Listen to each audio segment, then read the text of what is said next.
Dear brothers and sisters, Assalamu alaikum. I hope who are watching this video you all keep fit and fine. This is KM Omar Faruk and today I discuss some important prepositions. Prepositions used in our daily life to make a sentence. আমরা যখন একটা sentence গঠন করি তখন তার মধ্যে অনেক preposition আমরা ব্যবহার করি বা ব্যবহার করার প্রয়োজন হয়।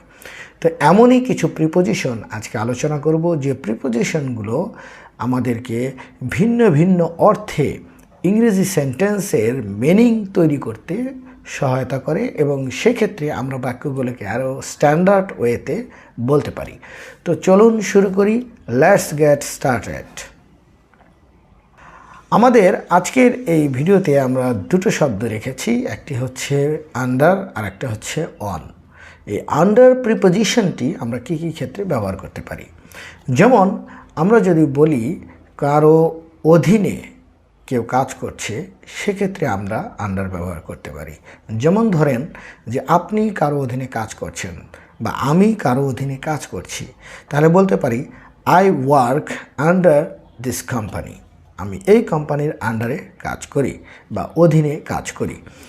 বা আমি বলতে পারি যে she works under his boss. সে তার বসের অধীনে কাজ করে। তাহলে কারো অধীনে কাজ করা এক্ষেত্রে আন্ডার এই প্রিপোজিশনটি ব্যবহার করা যায়। আবার কারো অধীনের পরিবর্তে আমরা বলতে পারি যে নিচে, কারো কোনো কিছুর নিচে কোনো কিছু আছে, এই অর্থেও কিন্তু আমরা আন্ডার ব্যবহার করি। যেমন the book is under the table. The book is under the table. The pen is under the table. অর্থাৎ টেবলের নিচে কলম রয়েছে কিংবা টেবলের নিচে বই রয়েছে। তাহলে এই নিচে এই অর্থে কিন্তু আমরা আন্ডার ব্যবহার করি।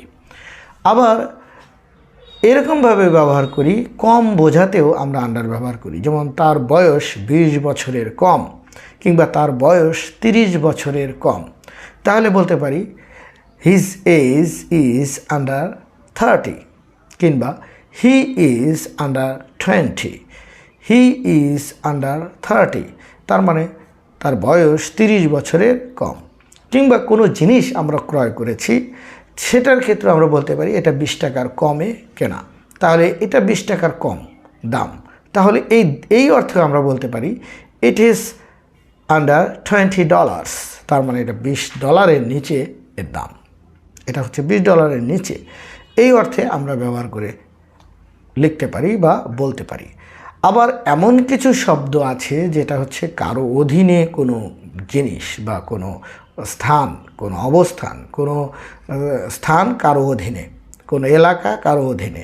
যেমন এক্ষেত্রে আমরা বলতে পারি যে কাজীপুর উপজেলা is under the district of Sirajganj. তার মানে কাজীপুর সিরাজগঞ্জ জেলার অধীনে। কিংবা এভাবে আমরা বলতে পারি the area is under the control of the army. অর্থাৎ এখানে হচ্ছে আয়ত্তে থাকা বা অধীনে থেকে নিয়ন্ত্রণাধীন অবস্থায় থাকা, এই অর্থে আন্ডারটা ব্যবহার হয়েছে। আবার আমরা যদি বলি যে ম্যাট মানে মাদুর, মাদুরের নিচে ইঁদুর আছে, তাহলে বলতে পারি the rat is under the mat. The rat is under the mat তার মানে মাদুরের নিচে ইঁদুর। এই যে নিচে, আয়ত্তে, অধীনে বা কম বোঝাতে, এই চারটি ক্ষেত্রে কিন্তু আমরা আন্ডার প্রিপোজিশনটিকে অ্যাপ্রোপ্রিয়েটলি ব্যবহার করতে পারি। তো তোমরা এটা প্র্যাকটিস করতে থাকো। পরে যে বিষয়টি আছে সেটি হচ্ছে on. On is very important of the parts of speech and to make sentence to use in our daily life. That is important parts of speech on. Then I describe on preposition. নির্ভরতা অর্থেও কিন্তু আমরা on ব্যবহার করতে পারি। যেমন we live on oxygen. আমরা অক্সিজেনে বাঁচি। যেমন মাছ পানিতে বাঁচে, ফিশ লিভস অন ওয়াটার, এটা বলতে পারি। তাহলে কোনো নির্ভরতা এই অর্থেও কিন্তু আমরা অন ব্যবহার করতে পারি। The book is on the table, তার মানে বইটি টেবিলের উপরে। তো যেমন আমরা খাতা ইজ অন দ্য টেবল, খাতা টেবিলের উপরে। খাতা যদি টেবিলের উপরে লেগে থাকে সেক্ষেত্রে the khata is on the table, the book is on the table, that is right sentence. But আমরা যদি বলি যে the pen is on the table, তাহলে এখানে কিন্তু দেখা যাচ্ছে টেবিলটার উপরে কলম আছে কিন্তু এটা কিন্তু টেবিলের সাথে লাগানো নেই। এই ক্ষেত্রে কিন্তু আমরা বলতে হবে the pen is over the table, তার মানে টেবিলের উপরে আছে কিন্তু লাগানো নেই। আর যদি লেগে থাকে তাহলে আমরা বলতে পারি the pen is on the table, তার লেগে আছে, টেবিলের উপরে কলমটা আছে।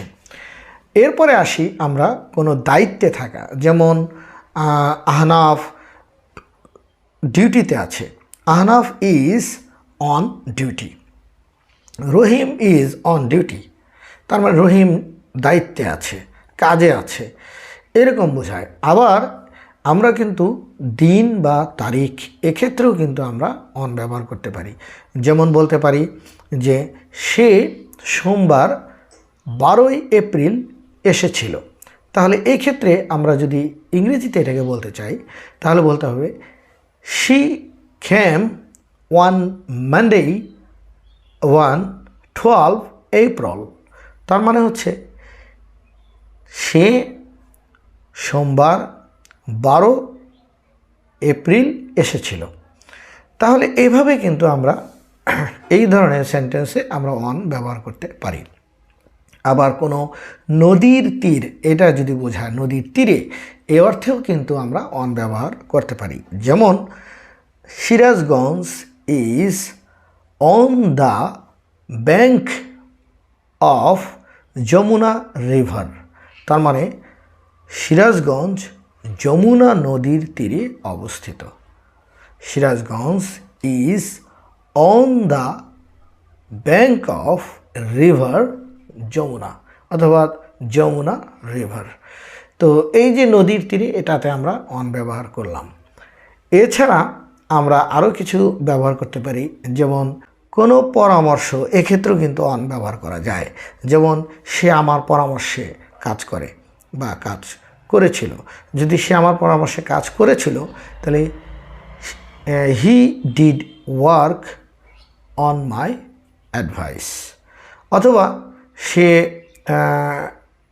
কাজটি করবে, he will do the work on my advice, তাহলে he will do the work, সে কাজটি করবে অন মাই অ্যাডভাইস, আমার পরামর্শে, ইন ফিউচার, ভবিষ্যতে, এই জন্যই উইল ব্যবহার করা হয়েছে। আবার আমি স্কুলে হেঁটে যাব, তার মানে নিজের কাজ, এরকম নিজের পথ চলা, এই অর্থেও কিন্তু অন ব্যবহার হয়। যেমন I shall go to school on foot, তার মানে আমি পায়ে হেঁটে স্কুলে যাব। তাহলে এই যে পায়ে হেঁটে যাওয়া, নিজের পথ চলা, এই অর্থেও কিন্তু আমরা অন ব্যবহার করতে পারি। সুতরাং আজকে আন্ডার এবং অন এই দুটো প্রিপোজিশন নিয়ে যে কথাগুলো বললাম, এগুলো দিয়ে আমরা ভাষায় নিয়মিত প্রচুর সেন্টেন্স বানানোর চেষ্টা করব এবং এর মাধ্যমে আমাদের ইংরেজি চর্চা আরও এগিয়ে যাবে। সো সবাই ভালো থাকুন, সুস্থ থাকুন, গুড বাই।